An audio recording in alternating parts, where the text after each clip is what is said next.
Mga kapatid, naalala niyo po ba si Mary Jane Veloso, ang ating kababayang muntik ng bitayin sa Indonesia?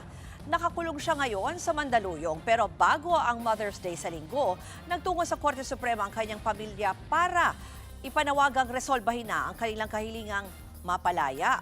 Si Mary Jane. At para sa Detalye Live mula sa Supreme Court sa Maynila, may Express Report si Camille Samonte. Camille, ano ba ang sabi ng pamilya ni Mary Jane Veloso?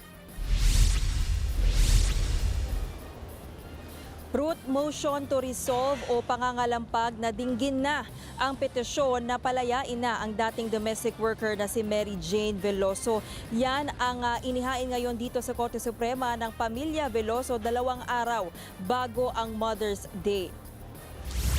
Kasama ang grupong Migrante International, sinabayan ng pamilya at kampo ni Veloso ng isang protesta ang paghahain nila ng mosyon sa Korte Suprema. Kung matatandaan, Ruth, November pa, noong 2025 pa nang inihain nila ang petition for writ of habeas corpus para hilinging mapalaya si Mary Jane sa Correctional Institute for Women sa Mandaluyong. Pero kalahating taon na ang nakakalipas, wala pa ring usad at nakabinbin pa rin ngayon ang petisyon sa Supreme Court.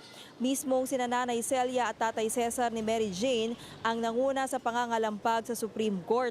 Bitbit din nila ang handwritten letter mismo ni Mary Jane na naglalaman ng panawagan kay Chief Justice Alexander Gesmundo na resolbahin na ang kanilang petisyon. Naniniwala kasi si Mary Jane na walang sapat na batayan para manatili siya sa piitan para sa kasong kinaharap niya sa Indonesia, lalo na sa ilalim ng sentensyang reclusion perpetua.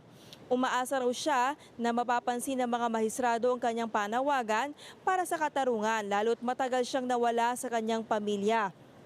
17 taon na raw siyang hindi nakakadiwang ng Mother's Day at ganito na rin katagal na walang kumakalinga sa kanyang mga anak. Executive clemency rin ang pangunahin nilang panawagan mula mismo kay Pangulong Bongbong Marcos. Pakinggan natin ang pahayag ng mga magulang ni Mary Jane. Yun na lang po ibigay niya regalo sa amin yung clemency ni Mary Jane, yung kalayaan niya. Miss na po talaga. Miss na po. Malungkot pa rin po ang hinihiling sa amin. Ang tinatanong lagi, Nanay, kailan ba ako uuwi? Sabik na ako makita yung bahay natin, yung mga kapatid ko, yung mga anak ko. Yun po lagi sinasabi niya sa amin. Kaya lang, ala po kami masabi. Basta sabi ko, huwag ka mag-alala anak. May Diyos. Hindi ko na kaya. Pupunta rin po ako sa alang-alang sa aking anak. Maawa po kayo sa amin. Matagal na po kaming nagdusa. Nagbuhat noong 2010 hanggang ngayon po.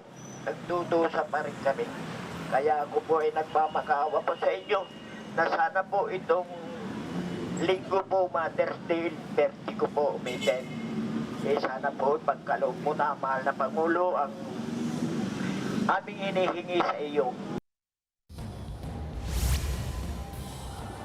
Ruth, si Attorney Catherine Panguban mula sa National Union of People's Lawyers na isa rin sa mga abogado ng pamilya Veloso ang naghain ng motion for resolution ngayong araw. 2010 nang inaresto sa kasong drug trafficking si Mary Jane sa Indonesia pero nasagip sa execution noong 2015 matapos sumuko ang kanyang mga recruiter. Matapos ang 14 na taong pagkakakulong, nakabalik sa bansa si Mary Jane noong December 18, 2024. Ruth, kasama si Indonesian President Prabowo Subianto sa mga dumalo sa 48th ASEAN Summit ngayon sa Cebu kung saan makakasama niya sa maraming meeting si PBBM. Ayon kay Attorney Panguban, kung mapapagbigyan ng kanilang petisyon ay pwede itong maging susi para tuluyang mapalaya si Mary Jane, pero umaasa pa rin sila sa executive clemency mula sa Pangulo.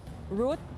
Yan pong Express Report ni Camille Samonte live mula sa Supreme Court sa Maynila.